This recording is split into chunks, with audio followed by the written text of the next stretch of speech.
Big Macintosh blinked in surprise as they stepped into the quick care. The sharp antiseptic smell clashed with the coppery scent rising from the blood.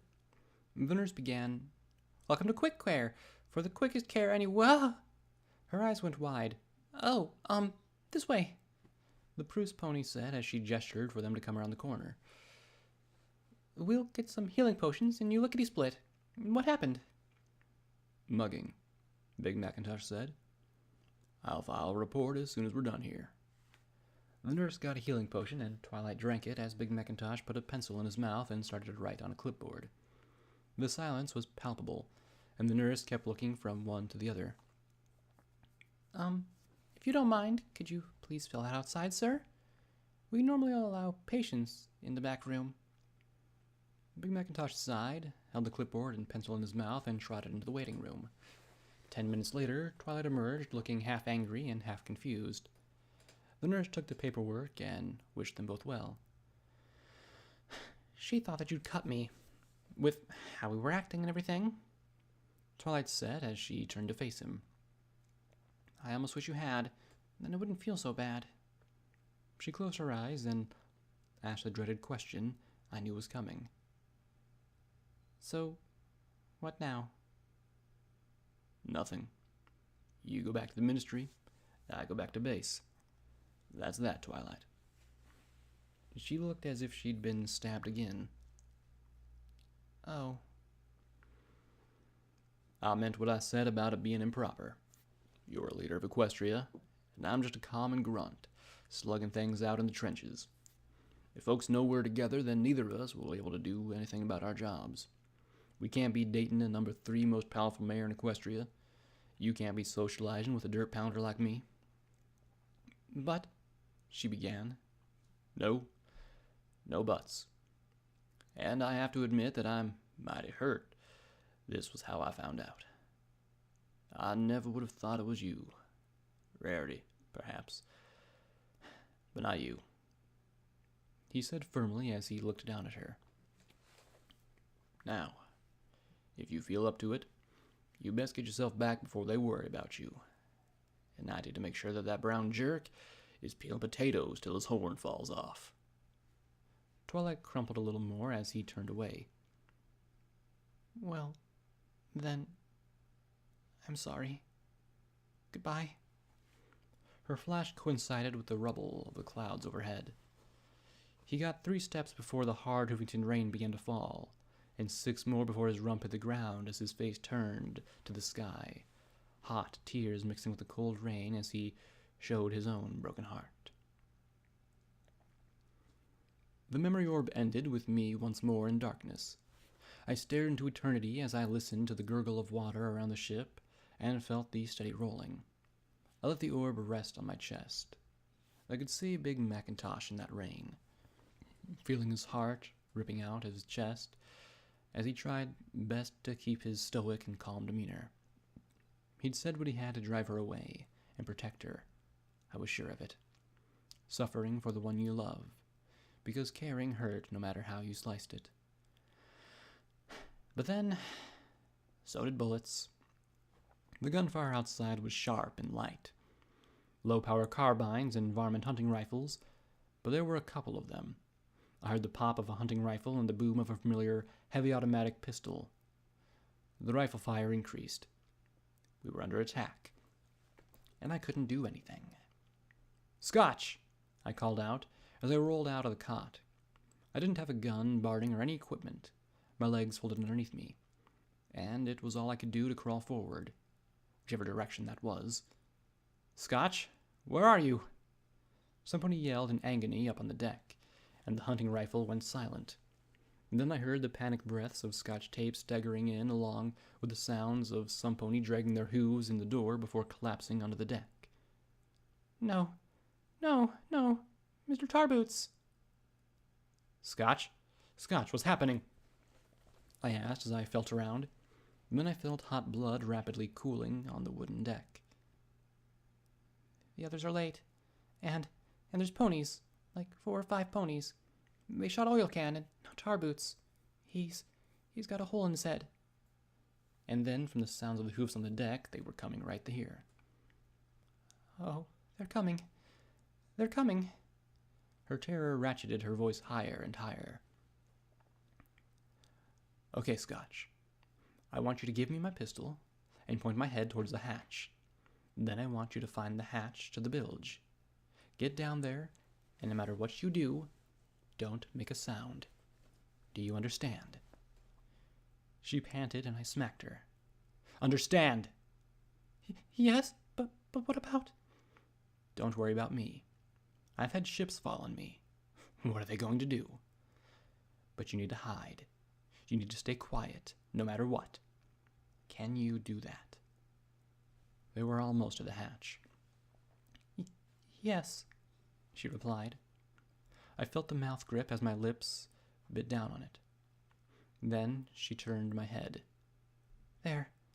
That's the door. I patted her once and pushed her away, then sent a bullet towards the hatch as I sat there, a lump of flesh who could barely move. There was cursing and shouting, and bullets were fired in towards me. I couldn't risk moving.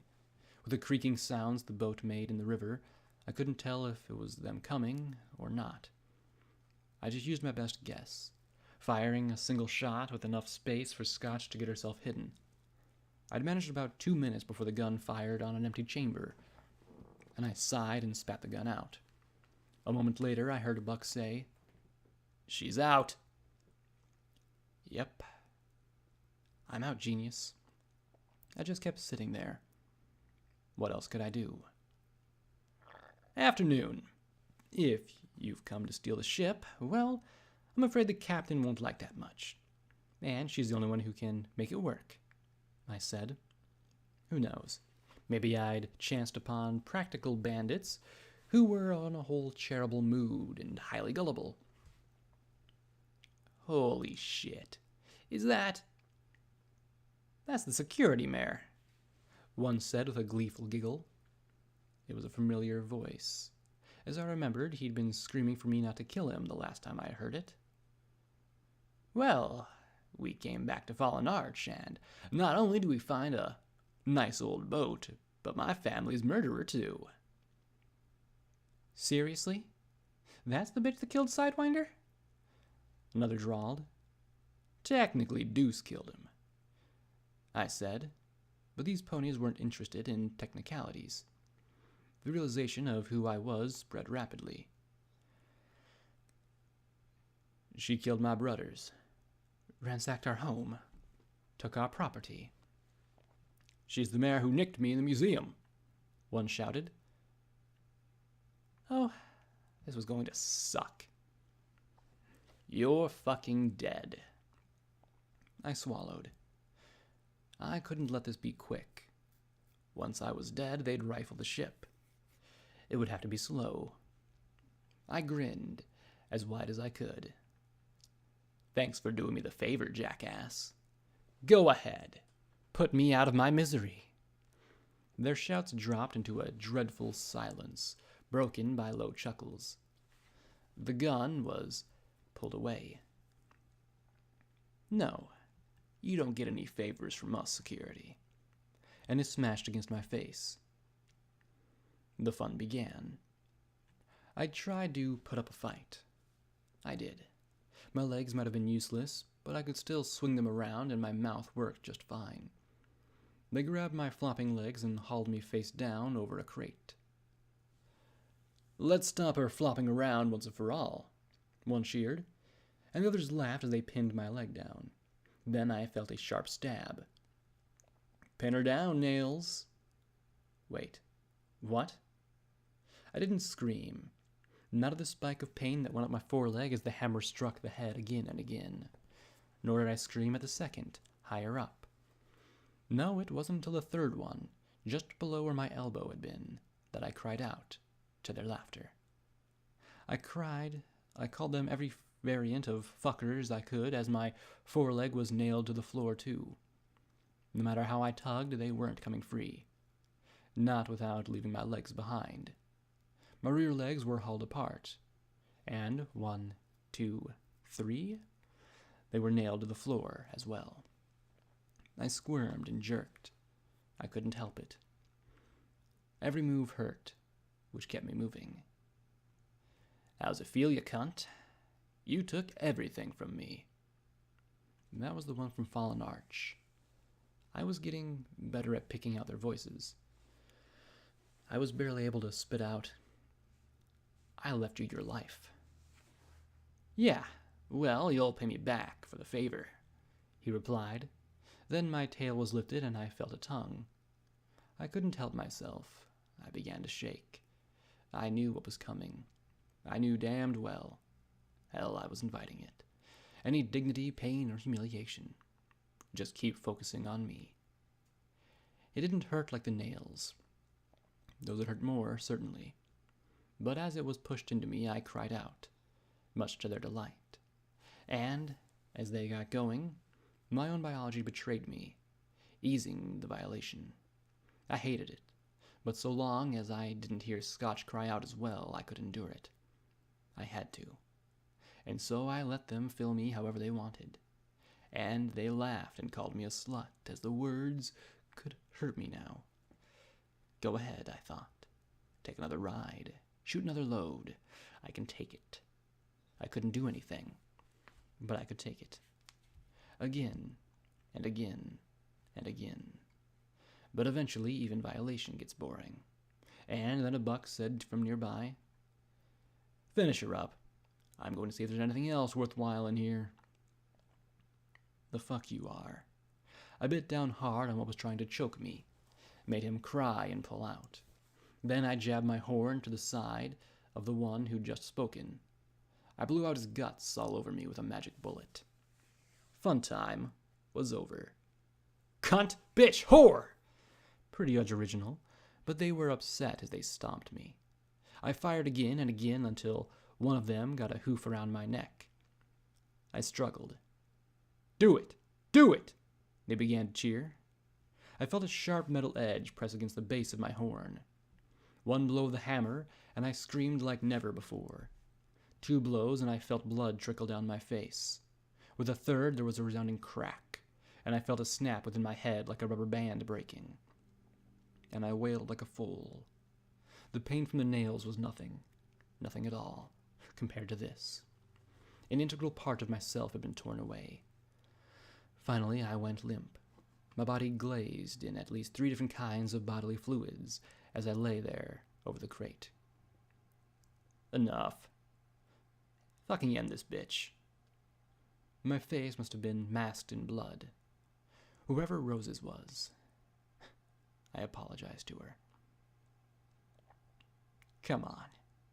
I can take a little more, I whispered hoarsely, spitting out more than just saliva as I lay there. Just a little longer. Just a little more. A little more. I felt a sharp and strangely cool pain erupt in my side. Everything seemed to be oozing out of me. What? Didn't I have enough holes? She's done. Toss the ship. Toss this, motherfuckers! P-21 said. Then there was a dull thud as the most curious sensation. I couldn't move at all. Stun grenade, courtesy of the sand dogs. Every bit of me was limp and growing colder and colder.